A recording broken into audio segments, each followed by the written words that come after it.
Al-vajd manzilasi. İyyaka na'budu va iyyaka nasta'in. Sengagina ibodat qilamiz va sendangina yordam so'raymiz.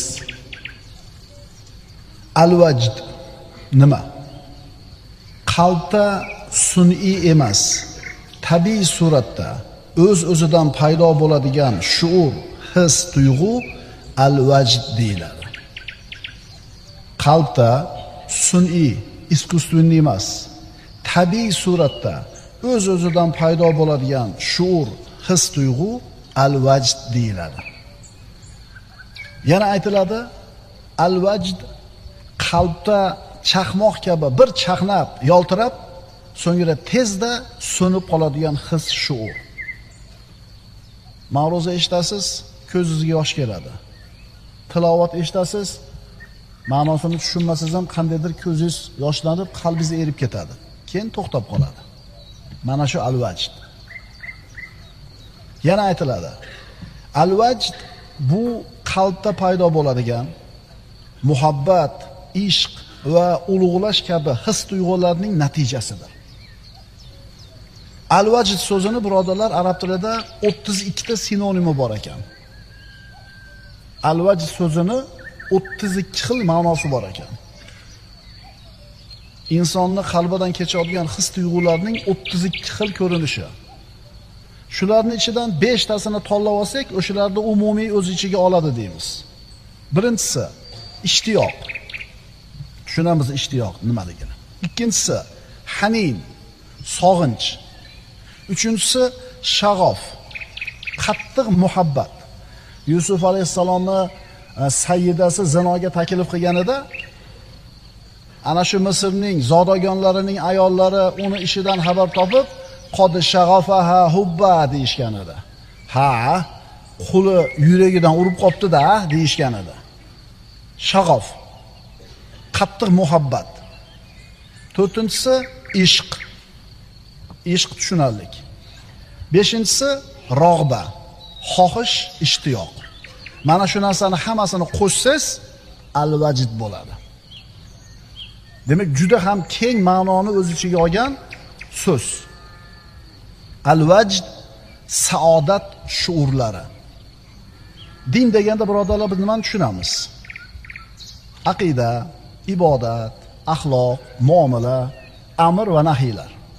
Endi haqiqiy din deganda biz shularga qo'shimcha ravishda yana shuurlarni ham tushunishimiz kerak. Inson robot emasda, inson iskustyunniy intellekt emasda, hamma gapingizga cho'tki javob beraveradi, lekin unda his tuyg'u yo'q. Qanday shuurlar? Mo'min banda his qiladigan shuurlar. U shunday his tuyg'u shuurlarki, ular tufayli mo'min baxtli bo'ladi. Banda Allohning roziligiga qarab yurib borar ekan, mana shu sayrida bu shuurlarning ahamiyati juda ham katta. Agar mana shu shuurlar bo'lmasa, mo'minning qalbiga saodat olib keladigan shuurlar bo'lmasa, din faqat ma'lumot, jasad bilan yotib turib qiladigan amal, fikr, tushuncha, saqofat bo'lib qoladi. Agar bu shuurlar bo'lmasa, ma'qulmi? Faqat uni musulmonligi shakli bo'lib qoladi xolos. Din odamlarni qiynaydigan quruq amallarni o'zi bo'lib qoladi xolos. Mana roza tutyapmiz. Shu shuur bormi, yo'qmi? Chanqadingiz, saratonda roza tutganda qiynandingiz, tomog'ingiz quridi, holingiz quridi, quvvatingiz ketdi. Lekin ichingizda shuur bor. Men bu qiyinchilikni Alloh uchun ko'taryapman deysiz, mana shu qiyinchilik sizga rohat beradi. Mana al-vajd nima? Hozir qilyapmiz a? Hozir kunlar salqin, qisqa, chanqamayapmiz ham, och ham qolmayapmiz, yuribmiz a? Lekin o'sha saratonda roza tutdik 15 yil burun. Eslanglar? O'sha paytda eslanglar-da. Uyga kirdingiz, rosa chanqab turibsiz. Suv turibdi xaladeniyda, yo bir qanday kompot turibdi, muzdek choy turibdi, haligiga qaradingiz. Nafs nima deydi? Kim ko'rib turibdi deydi. Deganda ichingizda kurash ketadi. Yo'q, Alloh uchun qilyapsan. Ertaga Allohning oldiga borganda Parvardigor sen uchun mana shu narsalarni tashlab jonimni qiynaganman deysiz. Tushundinglarmi mavzuni? Al-vajd mo'min bandani saodatli qiladigan his, tuyg'ular, shuurlar. Ana shu shuurlar, hislar bandani Alloh tomonga yetaklaydi. Payg'ambarimiz sollallohu alayhi vasallamning mana shu mashhur hadislari salasun man kunna fihi wajada halawatal iman. Kimda mana shu 3 ta narsa bor bo'lsa, ana shu inson iymon halovatini totibdi. Birinchisi, Alloh va Rasuli u uchun boshqa hammadan afzal, sevimli bo'lsa. Ikkinchisi, bir kishini yaxshi ko'rsa, faqat Alloh uchun yaxshi ko'rsa. Uchinchisi, Alloh uni kufrdan qutqarganidan keyin yana shu kufrga qaytib qolishlikdan qo'rqsa, xuddi o'tga tushishlikdan qo'rqqanidek. Mana shu 3 ta narsa qalbida topilgan odam, mana shu 3 ta narsani o'zida mujassam qilgan odam, mana shu biz aytayotgan saodat shuurini, al-vajdni his qiladi. Iymonning ta'mi bor. Iymonning halovati bor. Ana shu narsani totib ko'rmaguncha mo'min saodat topa olmaydi. Mana sinonim so'zlar: his, tuyg'u, shuur. Ha? His, tuyg'u, shuur. His va shuur ikkita so'z. Shuur so'zi his so'zidan ko'ra afzalroq ko'rinadi. Chunki his so'zi moddiy narsalar sababli keladigan narsaga ishlatish, shuur so'zini esa ko'proq ruhiy holatlarga ishlatishlik munosibroq ko'rinadi. His moddiy narsalardan, shuur qalbga tegishli ruhiy holatlarga ishlatishlik. Masalan, mana hozir his bilan shuurni farqini bilamiz. Mavzuga kirishdan oldin bitta misol aytamiz. Mana shu his bilan shuurni farqini bilib olaylik. Savdogar 1 millionga bir molni sotib oladida, bir haftadan keyin 1 million 200 mingga sotadi. 20% foyda qildi. 200 ming so'm foyda qildi. Mana endi 200 ming foydani ko'rgandan keyin xursand, kayfiyati chog', so'zlari muloyim, yuzida tabassum, ko'zi yonib turadi. Mana shu xursandchiligini atrofdagilarga ko'z-ko'z qiladida, mana shu xursandchiligini, kayfiyatini ulashishga harakat qiladi. Unga hazil qiladi, buni kuldiradi. Ha, kayfiyati nima? 200 ming foyda qildi-da. Lekin bularning barisi o'sha 200 mingning xursandchiligidan, foydani quvonchidan. Ammo bu his vaqtincha. 3 kundan keyin u xursand qilmay qo'yadi o'sha. Tushundingizmi? Yoki birov 1 yil qattiq shug'ullandi, universitetni bitiradigan yili qattiq ishladi, oliy ta'limda, yilda oxirida imtihon topshirdi, bir hafta o'tib qarasa doskada o'qishni a'lo darajada bitirganlar qatorida atib turibdi. Qizil diplom olishi aniq bo'ldi. Mana shu hafta davomida uni ham kayfiyati choq, xursand, o'zini saodatli his qilib yuradi. Ammo bu hissa ham vaqtincha. Bir kishi safarga chiqadi. Bu ham bir chiroyli, bir go'zal manzarali joyga, qo'lida yaxshigina puli bor, yonida oilasi, farzandi, hech qanaqa qo'rquv, vahima yo'q. Hammalari birga, bironta tashvish yo'q. Bu odam ham saodatni, xotirjamligini his qiladi. Lekin bu his ham nima? Vaqtincha. Demak, his moddiy narsalar orqali keladigan xursandchilikka his desak to'g'ri bo'lar ekan va his vaqtincha bo'lar ekan. Avvalgi suhbatlarimizda aytganmiz. Dunyoning bironta bir matohi sizga doimiy saodat hissi, baxt shuurini bermaydi. Aytdik-ku, pul topganda bir quvondingiz, uy olganda bir quvondingiz, keyin oddiy bo'lib qoldi. Uylanganingizda bir quvondingiz, keyin oddiy bo'lib qoldi va hokazo.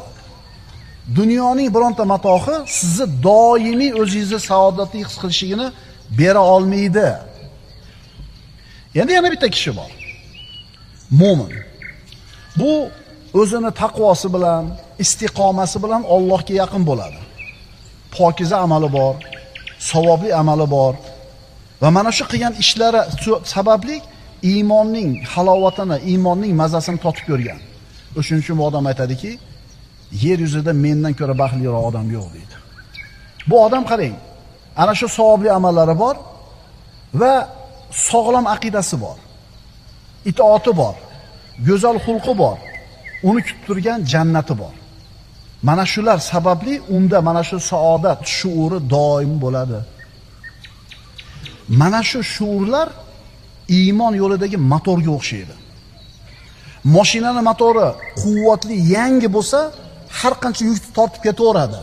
Agar motor quvvati ketsa, motor eskisa, zaiflasa, mashina torta olmay qolganidek, mo'min bandani qalbidagi mana shu iymoniy shuurlar zaiflashgan sari, suygani sari din unga faqatgina informatsiya bo'lib qoladi.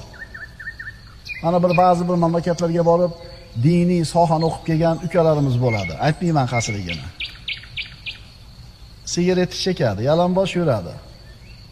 Gapirsangiz falsafasi o'qib mullalik qilib qo'yaveradi, namoz o'qimaydi. Namoz o'qimaydi, ishonasizmi? Chunki o'sha shuur bo'lmagan. O'tirib gaplashsangiz hamma yodi biladi. Har qanaqasi siz bilan bahs qilib qo'yaveradi, lekin amalda hech narsa yo'q. Nimaga u uchun din faqatgina ma'lumot bo'lib qoldi? Fikr bo'lib qoldi, saqofat bo'lib qoldi, faqat kitob, ma'ruza, maqola bo'lib qoldi? Chunki ana shu shuurni his qilgani yo'q.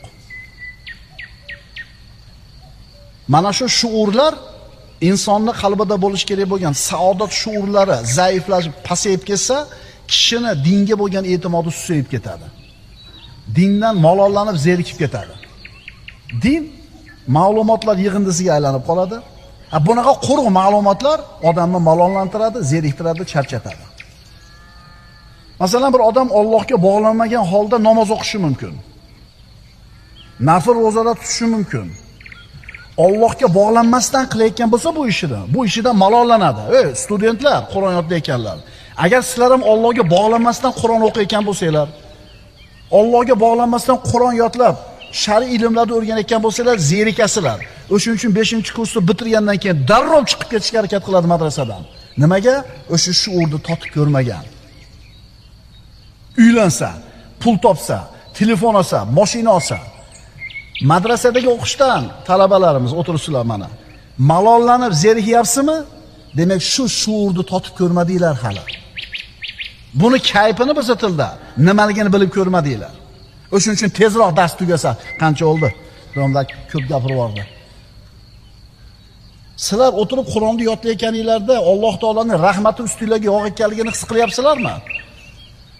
Allohning kalomini yodlashga Alloh imkon berib, yer yuzidagi 8 milliard odamdan sizga marhamat ko'rsatganini his qilyapsizmi? Alloh sizni boshqalardan afzal qilib, shu ikromini berganligini his qilyapsizmi? Taravada o'tirib malollanmayapsizmi? Qorilarimiz tekkiz ravon chiroyli o'qiyapti. Bir paradan o'qiyapmiz mana. Shunda ham malollanib ketayotgan bo'lsak, demak bizda o'sha shuur bo'lmabdi. Mana darslarga kelyapsizlar, eshitib o'tiribsizlar. O'sha qalbga bir saodat shuuri kiryaptiki, qalbingiz ochilyapti, ma'naviyatingiz ko'tarilyapti, maza qilyapsiz, o'shuning uchun kelyapsiz.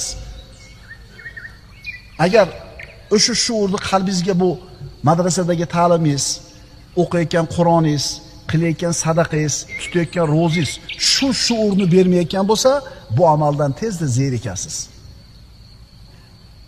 Allohga bog'lanmagan holda ihson tarqatadi. Allohga bog'lanmagan holda ihson tarqatadi-da, odamlardan rahmat eshitmasa, ta'na malomat eshitsa, aytadiki, odamlar yomon bo'lib ketibdi deydi. Ha, demak siz shu gapni gapirdingizmi? Demak odamlar qadrlamabdi sizni. Endi qadrlashini kutibsizmi? Demak siz Allohga bog'lanib turib qilmasiz u yaxshilikni. Demak siz Allohga bog'lanib turib qilmabsiz u yaxshilikni. Mana tushunyapsizlarmi nima uchun zerikadi odamlar amaldan? Nima uchun talabalar kitob o'qishdan malollanadi? Nima uchun odamlarda dindan mana shu qalbida sovushlik paydo bo'ladi? Chunki o'sha shuurni totib ko'rgani yo'q. Hamma narsadan zerikdim deydi. Bandani iymonini quvvatlab, oziqlantirib turadigan narsa nima? Ana shu iymonini quvvatini so'yib ketishdan to'sib turadigan narsa nima? Iymon halovatini totib ko'rish, saodat shuurini totish. Qalbingiz, nafsingiz orom oldimi? Shu saodat shuurini his qilib ko'rdingizmi? yana borasizda, chunki mazasini tushirib qoldingiz. Mana shu saodatli qiladigan shuurlar inson qalbini to'ldiradi, dindan malollanishdan to'sib turadi. Mana shu narsa bugungi darsimizni mavzusi edi. Gohida qalbi o'lgan odam bilan o'tirib gaplashib qolasan. Hamma narsadan zerikkan, hamma narsadan to'ygan, malollangan, hech narsani xohlamaydi. Qalbida insoniy shuurlar o'chib qolgan. Bunaqa odam bilan 1 soat o'tirganingdan keyin uning ruhiy holati senga ta'sir qiladi. Senga mana shu salbiy holatdan nima bo'ladi? Yuqadi. Sen ham ko'ngling sovib ketadi. Gohida buni aksi, tirik, g'ayratlik, shijoatlik, qalbida o'ti bor, qalbi o'lmagan odam bilan o'tirasan, uni o'tidan, uni shijoatidan senga nima bo'ladi? Yuqadi. Endi qara birodar, sen atrofingda ko'proq qaysinisi mana shu ikki toifani? Tinmasdan vahimani gapiradigan, tinmasdan naqdni gapiradigan, tinmasdan siyosatni gapiradigan, tinmasdan negativni gapiradigan odamlar ko'proqmi? Yoki seni ma'naviyatingni ko'taradigan odamlar ko'proqmi? Hech narsa emas, birodar, o'tib ketadi. Peshonamizga yozganini ko'ramiz. Iymon yo'liga turtuvchi narsa, iymon yo'liga yetaklovchi omil. Bugungi mavzuimiz al-vajd mavzusi. Insonni saodatli qiluvchi tuyg'u, uni iymon yo'liga boshlovchi bo'lgan his. Payg'ambarimiz yuqorida biz o'qigan hadisida iymon halovatini totib ko'ribdi. Kim? Alloh va Rasuli hamma uchdan ko'ra unga sevimliroq bo'lsa. Kimda iymondagi huzur, halovat shuuri bo'lar ekan, shunday odamdaki, u uchun Alloh va Rasuli hamma narsadan ko'ra sevimliroq. Ya'ni bir odamni yaxshi ko'rgan bo'lsa, u faqat Alloh uchun yaxshi ko'radi. Va bir ishni qiladigan bo'lsa, Allohning roziligi qiziqtiradi xolos. Odamlar nima deydi? Xotini rozi bo'ladimi, yo'qmi farqi yo'q. Muhim Allohning rozi bo'lishi. Masalan, bir ish qilmoqchisiz, dunyoviy foyda bor. Uni qilsangiz odamlar ham xursand bo'ladi, ammo Alloh norozi bo'ladi. Nima qilasiz? Qaysi tarafga moyil bo'lasiz?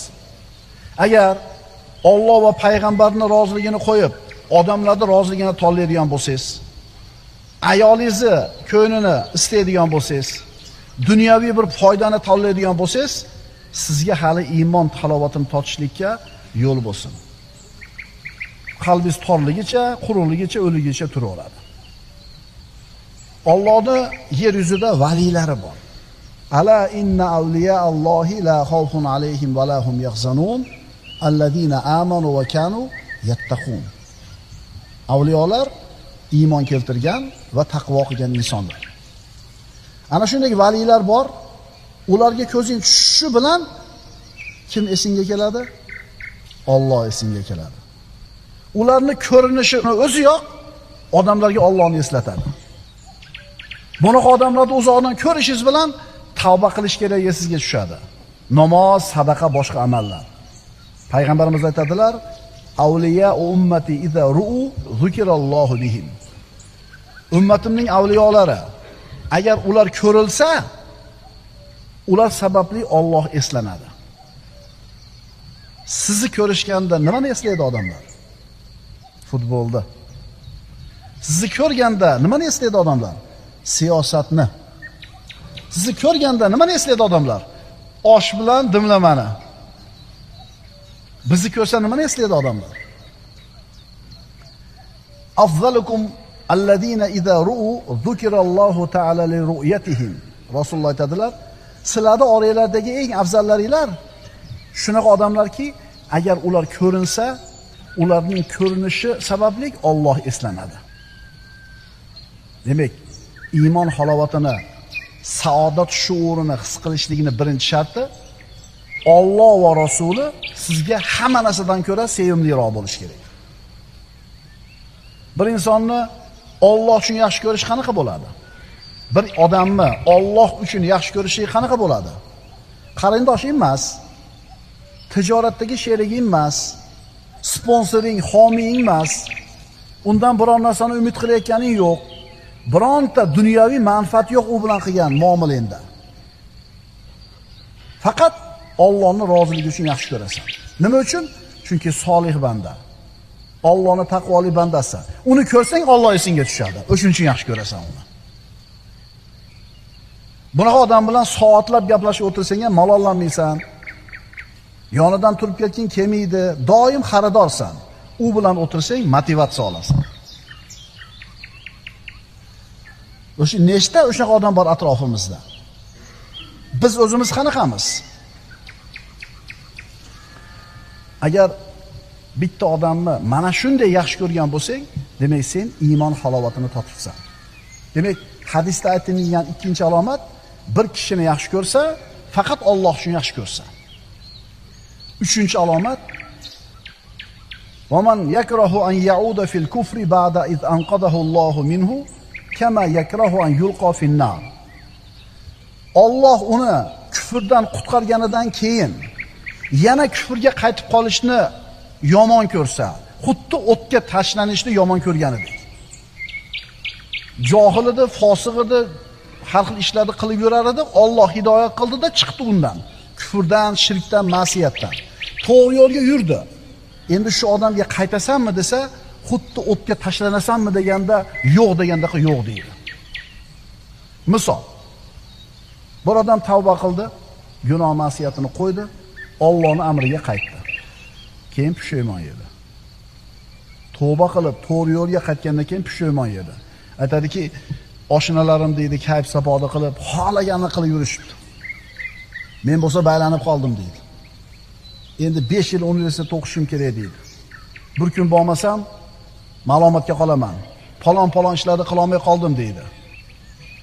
Madrasadagi bolalar, ulfatlar mashina minyapti, qimmat telefon tutyapti, zo'r kiyinishyapti, cho'ntagida puli bor, har kuni kafeda o'tiribdi. Madrasaga kelganingizga pushaymon yevorasiz. Ovqatni o'lchab beradi. Ko'chaga chiqarmaydi. Mo soatda yotasan, mo soatda turasan deydi. O'shunda nima qilasiz?